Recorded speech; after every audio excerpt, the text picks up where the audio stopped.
In a village named Izu, there lived a rich family named Amici. They were rich and well-known people in village. They had a house help named Azuka. Azuka was only 10 years when her dad sent her off to serve the Amici family. Azuka is a very beautiful and hardworking young girl, but despite that, her auntie, Mrs. Amici, always maltreated her. She made sure that Azuka did all the house chores, while her children, Obi and Aka, played throughout the day. Sometimes her husband, Mr. Amici, would caution her about how she treated Azuka, but Mrs. Amici always turned deaf ears. She kept on abusing Azuka. Some days Azuka is permitted to eat only 1 square meal a day. Whenever Azuka made a slight mistake, Mrs. Amici will send her to bed with an empty stomach. She encouraged her children Obi, who is 8 years old, and Oka, who is 6 years old, to be disrespectful towards Azuka. They had no iota of respect for her. The children treated her like a slave despite the fact that she was 15 years and they were 10 and 8 years of age. One day Azuka was washing the plates.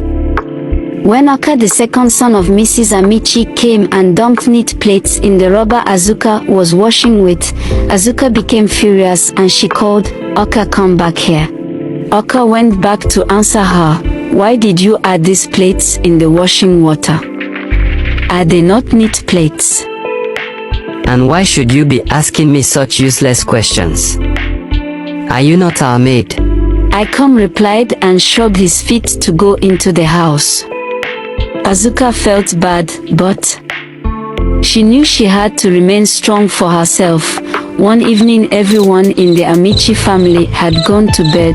Then Obi, the eldest son, sneaked out of his room to steal meat from the pot. He entered the kitchen and inserted his hand into a pot of soup and took the meat from it. After that, he carried his stained hands to Azuka's room and rubbed his soup hands on her clothes.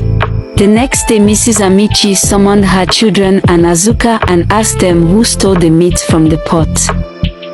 Then Obi, the eldest son, pointed at Azuka and asked them who stole the meat from the pot.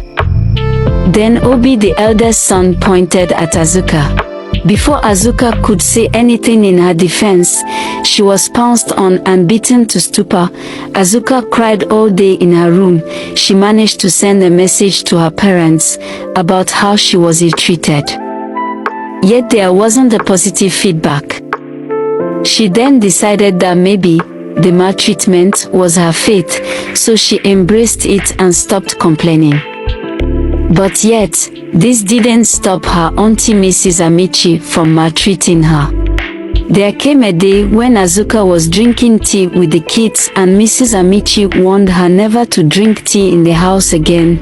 One morning Mrs. Amici woke her Obi and Oka up to prepare for school. She noticed that Azuka was still sleeping. She went to Azuka's room and slapped her very hard on her body. Azuka woke up in shock. Mrs. Amici then instructed her to boil water for the children's tea.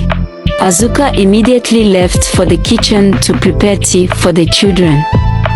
She boiled water with the kettle and made tea for Obi and Oka.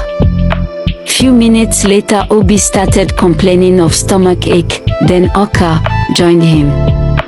Before Mrs. Amici could analyze what was happening, her 2 children were already vomiting and releasing whitish substance from their mouths. She rushed them to the village clinic immediately, but the boys were already dead on arrival. After the nurse announced the death of Obi and Oka to Mrs. Amici, she ran back home and dragged Azuka outside to beat her. After beating her, she dragged Azuka to the market square and accused her of poisoning her children by giving them tea. The village judge sent some men to Mrs. Amici's house. They stormed her kitchen to check the kettle, only to find out that a millipede had died inside the kettle. They took it to the village square. By then, Mr. Amici had joined them at the village square.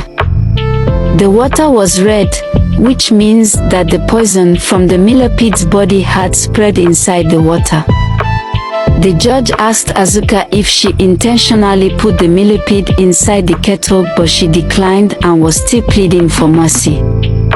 On the other hand, Mrs. Amici was still laying accusation fingers on Azuka, claiming that Azuka intentionally killed her children.